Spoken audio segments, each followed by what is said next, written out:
हाँ, तो पिछली क्लास में हमने देखा था 2 टाइप्स ऑफ रिप्रोडक्शन होता है। अब उसको थोड़ा ब्रीफली पढ़ना है। आज करेंगे asexual reproduction.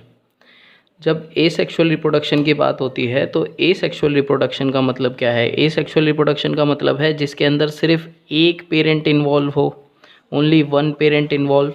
Mostly asexual reproduction जो है वो एक कैरेक्टरिस्टिक फीचर है यूनिसेलुलर ऑर्गेनिज्म का, बट बहुत सारे हायर ऑर्गेनिज्म भी इसको परफॉर्म करते हैं। धीरे धीरे हम देखेंगे कैसे कैसे। तो कुछ देख लेते हैं चीज़ें इसके अंदर क्या क्या होता है। जैसे एसेक्सुअल रिप्रोडक्शन जो होता है वो सिर्फ वन पेरेंट इन्वॉल्व होता है उसके अंदर। Second thing, no fusion of gamete. जब हम गैमिट की बात करते हैं तो गैमिट के अंदर एक चीज़ आती है जिसे हम बोलते हैं हैप्लॉइड नेचर। हैप्लॉइड नेचर का मतलब होता है जिसके अंदर 2n नेचर होता है, सॉरी n नेचर होता है। तो जिनके अंदर n नेचर हो उनको हैप्लॉइड बोलते हैं और गैमिट्स n नेचर के होते हैं। और गैमिट्स जब फ्यूज़ होते हैं तभी फर्टिलाइजेशन होती है। तो एसेक्सुअल रिप्रोडक्शन में बेटा कभी भी गैमिट फॉर्मेशन नहीं होती। गैमिट फॉर्मेशन नहीं होगी तो कभी भी फ्यूज़न नहीं होगा, इसीलिए एसेक्सुअल रिप्रोडक्शन में कोई भी फ्यूज़न नहीं होता। दूसरी चीज़, इसके अंदर हमेशा माइटोटिक डिवीज़न होता है। माइटोटिक डिवीज़न मिंटू से हमेशा एक चीज़ याद रखी जाए कि हमेशा इसमें माइटोटिक डिवीज़न में हमने पढ़ा है कि हमेशा 2n से 2n बनता है, यानी डिप्लॉइड से डिप्लॉइड नेचर आता है। इक्वेशनल डिवीज़न होता है, इसे बोलते हैं इक्वेशनल डिवीज़न। तो हमेशा एसेक्सुअल रिप्रोडक्शन में इक्वेशनल डिवीज़न होता है। कैसे होता है वो फर्दर हम अभी आगे पढ़ेंगे। अगली चीज़ आती है फॉर्मेशन ऑफ क्लोन्स। क्लोन्स का मतलब होता है जेनेटिकली और मॉर्फोलॉजिकली सेम होना, एक्सटर्नल स्ट्रक्चर भी सेम होना और जीनोम जो इंटरनल डीएनए है, जितने भी इंटरनल जो भी उसके फीचर्स हैं वो भी सेम हैं। तो अगर ऐसा कुछ होता है तो उसे क्लोन बोला जाता है। तो एसेक्सुअल रिप्रोडक्शन में क्लोन्स बनते हैं। अब हमें वन पेरेंट इन्वॉल्व होता है, नो फ्यूज़न ऑफ गैमिट, कोई गैमिट का फ्यूज़न नहीं होता, माइटोटिक डिवीज़न ही सिर्फ होता है, फॉर्मेशन ऑफ क्लोन्स होता है। ये 4 मेन कैरेक्टरिस्टिक्स हैं एसेक्सुअल रिप्रोडक्शन की। थोड़ा सा आगे चलते अब हमें पढ़ना है एसेक्सुअल रिप्रोडक्शन। एसेक्सुअल रिप्रोडक्शन में क्या होता है? एसेक्सुअल रिप्रोडक्शन में कुछ टाइप्स ऑफ एसेक्सुअल रिप्रोडक्शन पढ़ते हैं। सबसे पहला आता है फिजन। फिजन का मतलब क्या होता है? फिजन का मतलब होता है इन सिंपल वर्ड्स टूटना। फिजन का मतलब होता है स्प्लिटिंग ऑफ सेल, किसी भी सेल का 2 पार्ट्स और फर्दर पार्ट्स में टूट जाना, 2 या 2 से ज़्यादा कितने भी पार्ट्स में टूटे, टूटना। फिजन कुछ टाइप्स का होता है। सबसे पहले होता है binary fission. Binary fission, binary का मतलब समझ आता है? बाइनरी का मतलब होता है 2, जिसके अंदर 2 डिविजन्स हों उसे बाइनरी फिजन कहते हैं, यानी एक ऑर्गेनिज्म 2 अलग अलग इंडिविजुअल्स में बट जाए। एक एग्जांपल लेते हैं, अमीबा। हम बचपन से पढ़ते आ रहे हैं ना अमीबा। तो अमीबा क्या होता है? सपोज करो ये एक अमीबा है। ये अमीबा क्या करेगा? ये अमीबा सबसे पहले कैरियोकाइनेसिस करता है। कैरियोकाइनेसिस, कैरियोकाइनेसिस में ये क्या करता है? ये अपने अंदर का जो न्यूक्लियस होता है उसको 2 पार्ट्स में डिवाइड कर लेता है। जब न्यूक्लियस 2 पार्ट्स में अलग अलग डिवाइड हो जाता है उसके बाद ये अपनी सेल्स को 2 पार्ट्स में डिवाइड कर लेता है। तो पहले न्यूक्लियस डिवाइड हुआ, फिर सेल डिवाइड हुआ, यानी पहले कैरियोकाइनेसिस होता है उसके बाद साइटोकाइनेसिस होता है। तो ये 2 डिविजन्स होते हैं एक अमीबा के अंदर और इसे बाइनरी फिजन कहते हैं। बाइनरी फिजन का मतलब एक अमीबा से 2 बेबी अमीबा या 2 डॉटर सेल्स बन गए।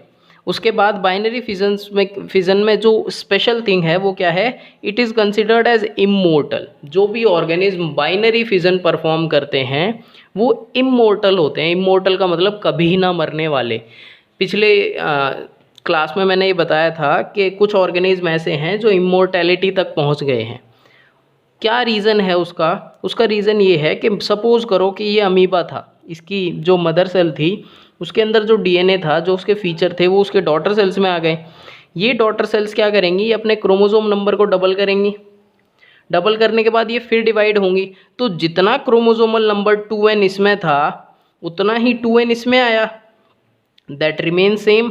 और बिल्कुल सिमिलर और बिल्कुल सेम क्वालिटीज़ मदर सेल से डॉटर सेल्स के अंदर आई। तो मदर सेल से डॉटर सेल्स के अंदर जब सेम क्वालिटीज़ आ रही हैं तो इसका मतलब हमारी जो अमीबा थी वो तो मरी ही नहीं, इसीलिए इसे इमोर्टल बोला जाता है। उसके बाद दूसरा आता है मल्टीपल फिजन। मल्टीपल फिजन कौन करता है? प्लाज्मोडियम करता है। मल्टीपल फिजन में क्या होता है? मल्टीपल फिजन में बहुत सारे कैरियोकाइनेसिस होंगे, यानी एक सेल के अंदर बहुत सारे न्यूक्लियस डिवाइड होंगे, और न्यूक्लियस बहुत सारे डिवाइड होने के बाद एक साइटोकाइनेसिस होगी जिसके अंदर थोड़ा थोड़ा साइटोप्लाज्म लेके सारे न्यूक्लियस अलग सेल फॉर्म कर लेंगे। ठीक है। फिजन के बाद नेक्स्ट आता है बडिंग।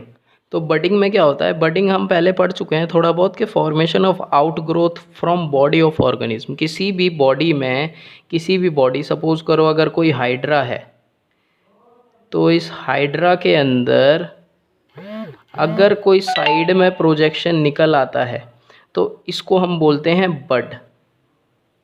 और जब इस बड की ग्रोथ होती है और ये सेपरेट हो जाती है तो इस प्रोसेस को बोला जाता है बडिंग।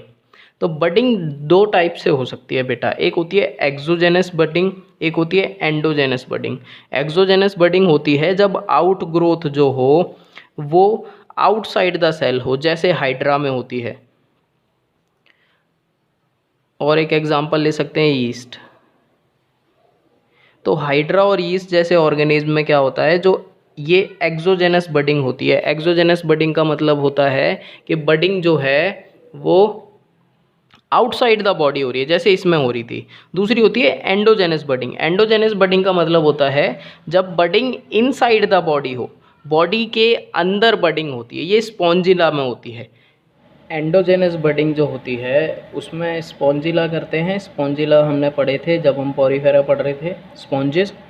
तो स्पॉन्जिस के अंदर क्या होता है? स्पॉन्जिस के अंदर ये हॉलो स्ट्रक्चर्स होते हैं। स्पॉन्जिस के अंदर अगर आपको याद हो, पॉरीफेरा यानी पोर्स होते हैं इनके अंदर। तो क्या होता है, ये अंदर जो इनके एम्प्टी स्पेस होता है वहाँ से एक प्रोजेक्शन निकालते हैं। इस प्रोजेक्शन को बोला जाता है गैम्यूल। ये बहुत इंपॉर्टेंट है। तो ये गैम्यूल्स जो होते हैं ये गैम्यूल्स बड हैं। अब ये गैम्यूल्स क्या होंगे? ये गैम्यूल्स बाहर निकलेंगे कटने के बाद, और कटने के बाद ये जाके कहीं पे सेटल हो जाएंगे और फिर न्यू ऑर्गेनिज्म फॉर्म कर देंगे। तो ये एंडोजेनस बडिंग होती है।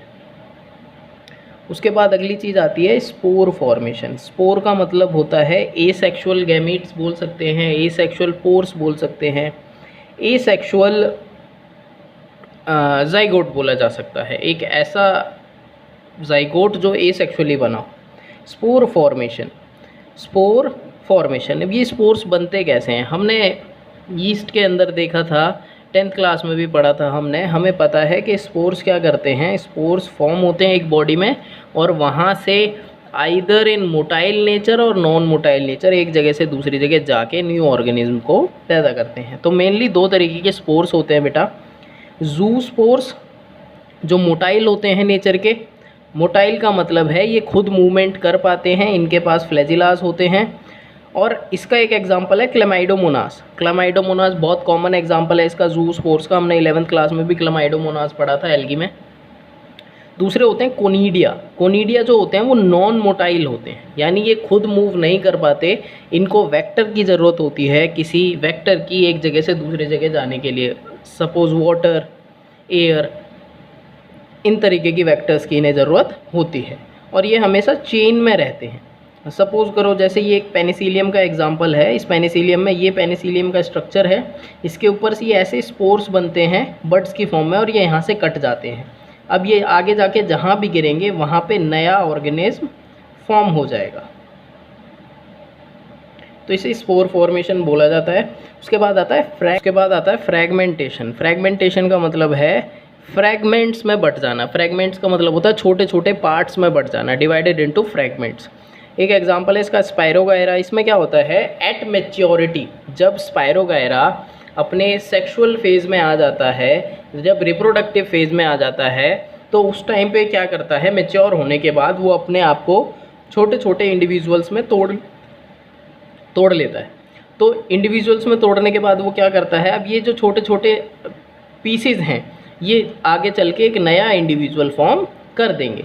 एज सपोज जब प्लानेरिया की बात करते हैं तो प्लानेरिया के अंदर क्या होता है, प्लानेरिया एक ऑर्गेनिज्म है, ये एट सडन कंडीशन टूटेगा अगर, तो ये कहलाएगा रीजेनरेशन।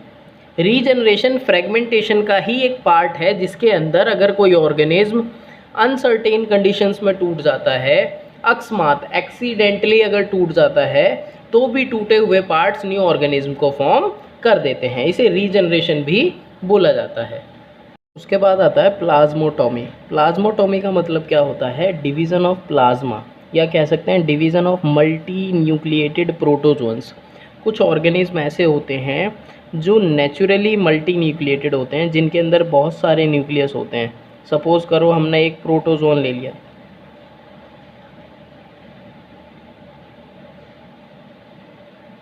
इसके अंदर मैंने 14 न्यूक्लियस बनाए, 14 न्यूक्लियसेस बनाए।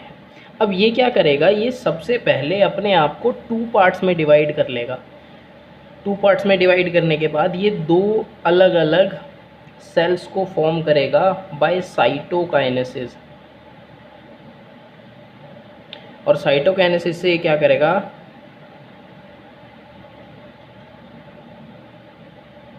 7 न्यूक्लियस वाली एक सेल बन जाएगी और 7 न्यूक्लियस वाली एक सेल बन जाएगी।